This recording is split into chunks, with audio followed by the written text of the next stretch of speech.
starting this. I'll start. Okay, go. Am I ready? She's We're live. Okay, we're live. All right. Hey guys, we just wanted to I'm Anna, by the way. I don't make... My wonderful, beautiful wife. Yes, I don't make many appearances on this channel, but that's going to change. Yes, it is. So we wanted to jump on here really quickly. This is an impromptu video, but we just wanted to talk about something that we get a lot of questions about, and that is food allergies. So we're going to talk a little bit about testing and then what that looks like, kind of what it looks like after the fact once you've gotten your results, some different herbs and supplements that help aid in the, I guess, recovery of the gut, and things like that. So happy to have you here with us on this lovely Thursday. So we do a food allergy test, and I'm not going to necessarily go into the science behind that. It's an IgG and IgE immune response. Basically, there's immunoglobulins, and are you responsive to those food proteins? So that being said, they're different, two different components. Most people understand the IgE as the one like on Will Smith, I think it is, on the movie Hitch, where he blows up like a balloon, swells up real big. Like that's an IgE. Like most people, if they think about food allergies, they think immediately peanuts. You know, a child that's allergic to peanuts, usually, you know, the most commonly known allergy to peanuts is going to be your IgE, where it can actually be fatal. Extremely strong histamine response is so bad that they swell your throat closed, your airways closed, and God forbid they don't have an EpiPen nearby to give you some adrenal hormones real quick to save the day. Which are really expensive. Yeah, I know. Now that the guy, you know that our government actually helped fund the development of the EpiPen injector, and epinephrine is a hormone, and then they sold it to the drug companies to patent it and sell it back to the American people who actually paid for the development of it. Yeah, and then they charge like astronomical amounts of money. So basically, your child's life is at risk. I'm sorry, pay us $700 or don't have that safety net underneath them. We can charge whatever we want because you want to save your child's life in that emergency situation if it happens. Okay, but that's not what we're here to talk about today. No, we're here to talk about food allergy testing. Are we? Okay. Yes. And so food allergies are basically like dripping gasoline on a fire. That's the quickest and easiest example or explanation I have for that. How do they benefit? They're typically not going to be your major contributing factor. They're not going to be the primary factor in why you developed a health condition. But they are something that contribute to that. They can also be something that keeps you at it's like helping that flywheel move in the wrong direction, or helping that stone roll down the hill in the wrong direction. It's going to make it harder if you've developed a gastrointestinal infection, you've gone through antibiotics that have destroyed your gut lining, you've ate way too many genetically modified foods or chemically sprayed foods that then weaken the gut lining, destroy those tight barriers or those tight junctions of the cells, of the epithelial cells of your digestive tract lining. So then when it becomes permeable, which is the generic term leaky gut, but when your epithelial barrier becomes permeable, what that allows for is the potential for fully undigested food particulate proteins to be able to be taken up through that gut lining, through that digestive lining, into your bloodstream, and your body's going to have to deal with that because it's supposed to be absorbing amino acids, and we're talking just kind of specifically about proteins alone here, not vitamins, minerals, and things like that. But in those whole protein form, it's going to cause a problem. It's going to cause an immunological response. You're going to need to remove that from your bloodstream. So that's why maintaining a healthy gut barrier, eliminating those contributory factors such as the chemicals, the antibiotics, and different things that can lead to leaky gut is going to help you in the repair. But now if you've been sensitized to these foods, what you've got to do is eliminate them. Otherwise, again, you're dripping gasoline on fire. It's going to be a whole lot harder to put out that fire. So elimination of the ones you've been sensitized to doesn't continuously stimulate some of that digestive inflammation or that reoccurring systemic inflammation. That histamine response oftentimes can happen as well. And aiding in that, we can use different things to help heal the gut, heal it, seal it, and then allow you over time, hopefully, to come down out of that sensitized state. And then your immune system no longer responds negatively or in a immunological fashion towards those food proteins, those foods in the future. And through doing so, then some people can go back to consuming those again in the future, some of their food allergies. So.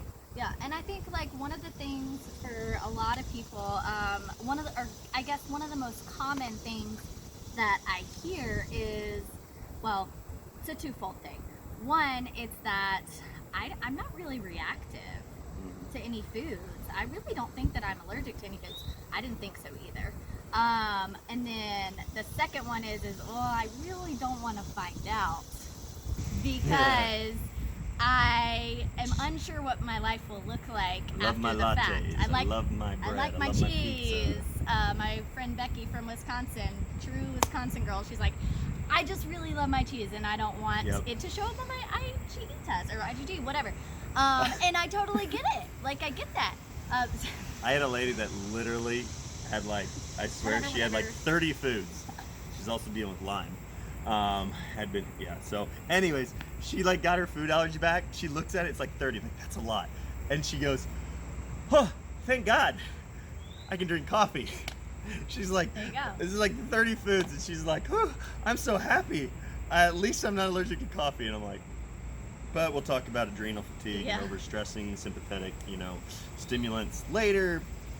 But she was happy about this. So it's comical the way people, it's glass half full versus half empty when you come to look at your food allergies. Some people have very few and some people have a ton. Typically our autoimmune cases are going to see a lot more food allergies as their immune system has been revved up. It's actually, it's imbalance in the immune system that promotes that inflammatory, that autoimmune condition and that autoimmune status, a lot of times through a cytokine type promoting aspect.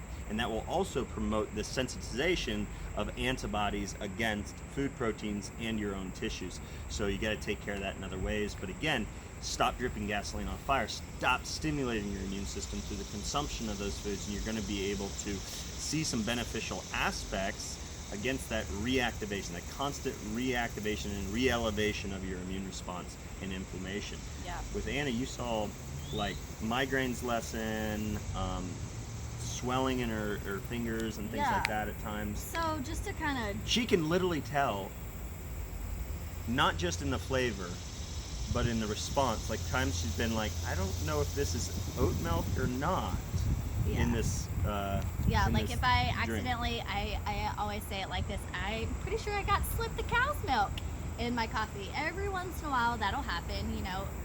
We are humans and we are erroneous in nature, and that just happens.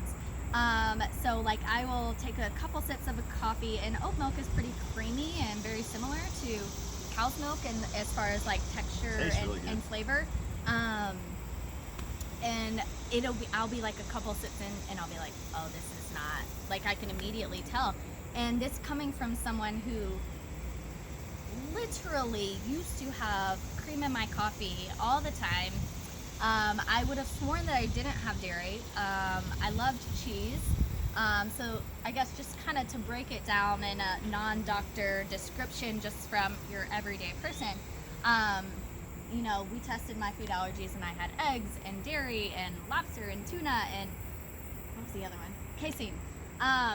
But I would have sworn that I didn't have any food allergies. And then once testing those and eliminating them from my diet, if I were to be what's a little bit of cheese, it's not gonna kill me, I don't need an EpiPen, and I would say eat a piece of pizza on a cheat night or something like that, or have a coffee if all they had was GMO soy alternative, and that's not something that I want, so I opt for a whole milk or something like that. I immediately could tell a difference. And I was also dealing with breast implant illness, which meant that I was already had an inflammation, chronic inflammation in my body. So she was allergic to the silicone. So right. Another story. We got our videos out on that if you check our website.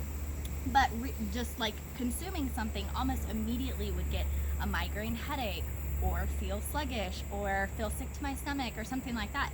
And I love cheese, so that was a real bummer. But hopefully, we'll have to milk June when she has a cow. Yeah, there you go.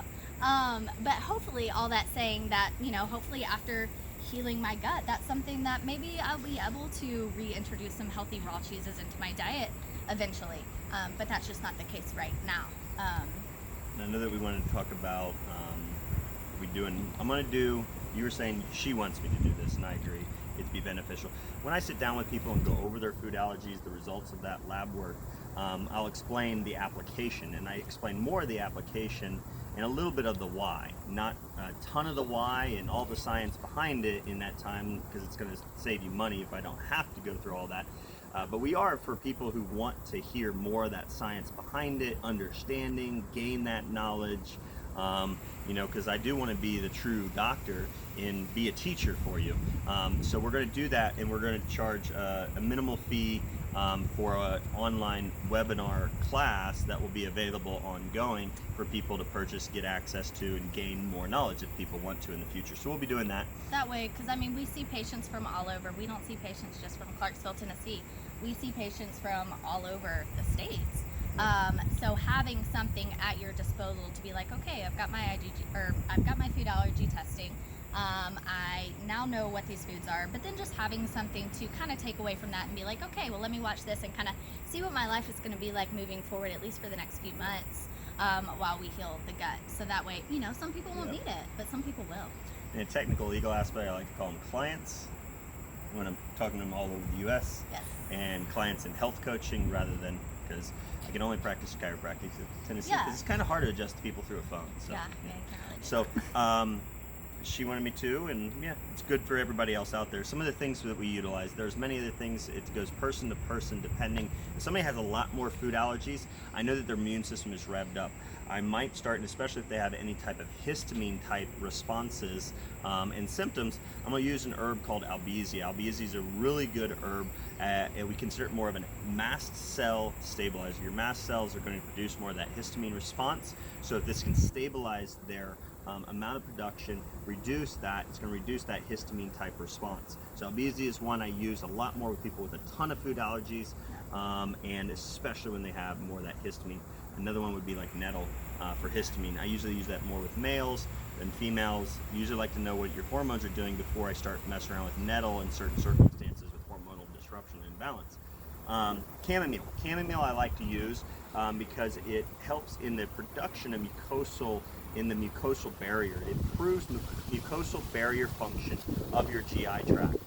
In any mucous membrane of your body, whether it be your sinuses, if you have dry sinuses or dry eyes or dry mouth all the time, or women who have vaginal dryness. Going to be, throw that out there real quick, information, run with it if you want to. I mean, it happens. No, I turn her on way too much for that. Moving on. Okay, so chamomile will help you with producing a better mucosal barrier in your GI tract. It can resist that contact with the epithelial layer of your GI so that you have less of that impact from maybe the food allergies if you do become exposed to them again when you're trying not to be. That's always the best recommendation, is don't eat them. But if you are exposed, having a better mucosal barrier function, greater mucosal lining, that's going to help protect you. It gives you that protective blanket. They literally call it a mucosal blanket. It's like snuggling up with mucus all over you, and it's protective. No? Okay. So the other one would be ion biome or ion gut health. You want to call it? Used to be Restore. Literally, I tell people, like, it's a carbon compound found in really extremely healthy soils. It's generated through fungus and bacteria that live symbiotically in there and live in a healthy soil. So if you're gardening, you're going to get exposed to some of this stuff. Sadly, in our day and age, very few people get to go out in nature and garden themselves, get exposed to really healthy soil. Shoot, this soil right here in the grass, you couldn't just pick it up and eat it because it's been sprayed. For one, it's not healthy, it gets mowed all the time, it's a monoculture, it doesn't have a lot of dead and decaying material, plant material here for funguses to grow appropriately or certain bacteria to grow appropriately, so that's where you're not going to find it. So this helps in improving that tight junction, that healing up of leaky gut, to put it simply. It helps to heal that cell-to-cell contact strength so that you don't have that leaky gut effect, and thus the absorption of whole proteins if they're not appropriately digested. And also in starting with upper GI, we oftentimes will help patients understand that chewing is very important, that resting Yes. and not being stressed out while you're eating is very important for gastric juices and enzyme production and pancreatic output and acid production to help break down the proteins in foods.